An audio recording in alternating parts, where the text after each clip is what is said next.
Greetings and God's peace be with you. My name is Kristofer Lindh-Payne, and I'm one of the co-rectors at St. Francis Episcopal Parish and Community Center.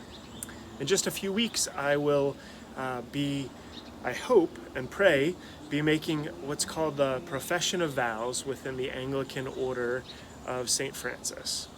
I am so excited about this, and for many of you that have been journeying with us through the various videos that we offer on a regular basis through St. Francis, you've heard bits and pieces of the story. Over the next few weeks, I'm going to be sharing some reflections on those vows. Today's video is really just about some aspects of this Franciscan life that I'm pondering and I want to share with you. And I've been getting some really fun and interesting questions recently, and so I thought I'd create some space and time to be able to talk with you about some of this. So this order that I am a part of, I've been a novice for the last 2 years, and I've been in a very intentional process of formation, working with a small group of other brothers that are across the country, and we read together, we pray together, and as we've made these promises, we are growing together in ways that, well, it's just beautiful to see what God is doing in and through us. This small group of other brothers and I have been journeying over the last, I guess it's been a little bit more than 3.5 years, and so I'm excited to do this with them. But I'm especially excited about what God is doing in and through me. And God's work in our lives, I think, is the source of all the good things that happen. And so as I do this work of discernment within my own self and my spiritual life, it's a gift to be able to share that with you at times as we talk about what it means for us as a parish and community center to follow in this Francis and Clarian tradition that you, our congregation, our parish and community center, decided was the core identity of who we are and who we're becoming. The vows that I'll be taking and I'll be speaking about over the next several reflection sessions will be specifically the vows of poverty, chastity, and obedience. These are historic Roman Catholic expressions of vows. These are words that you may have heard if you have some familiarity with these traditions, but in this particular Episcopal order that I'm in, they have a very unique and beautiful expression of them. And so I'm going to be talking some about how I understand that and how I'm journeying to grow in my spiritual life because of it. There are so many different parts of our lives where we make promises.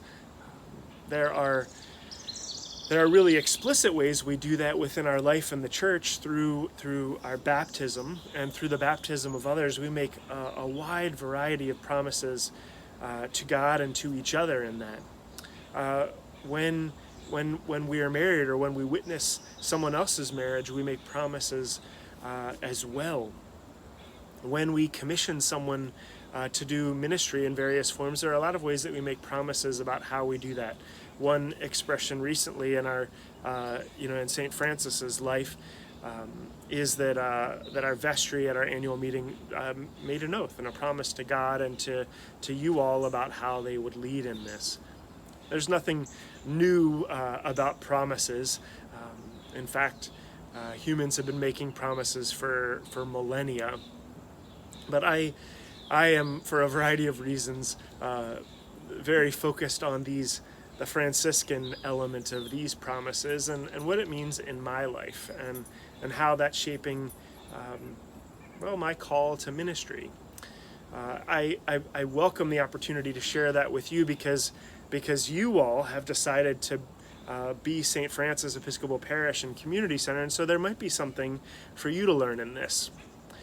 Most folks don't know, but there are many religious orders within the Episcopal Church and Anglican Communion.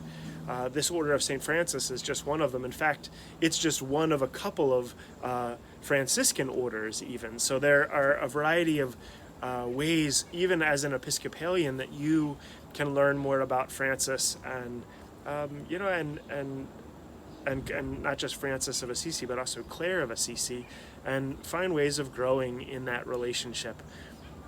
They had a really profound and beautiful way of following Jesus that appeals to me. And it doesn't appeal to everyone, but St. Francis of Assisi is one of the most popular saints out there for a variety of reasons. I know that Amy and I talk in various settings about the power of choosing to be formed in this tradition for us as a parish and community center, the radical nature of that. And I think the more we examine Francis and Clare's life, the more that we see the potential for what we could be together as a parish and community center.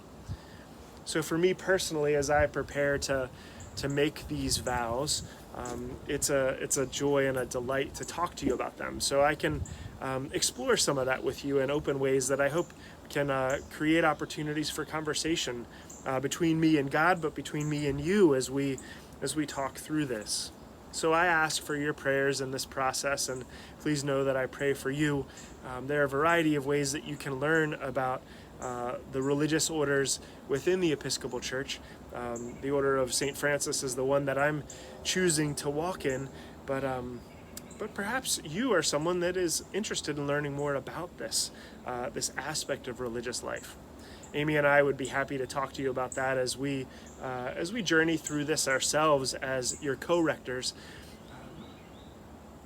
But for today, I'm just glad to be in community with you, and I'm glad for the ways that God is with us in this community. God is transforming us, loving us, and calling us to love and be transformative in the world. So, until next time, Christ's peace be with you.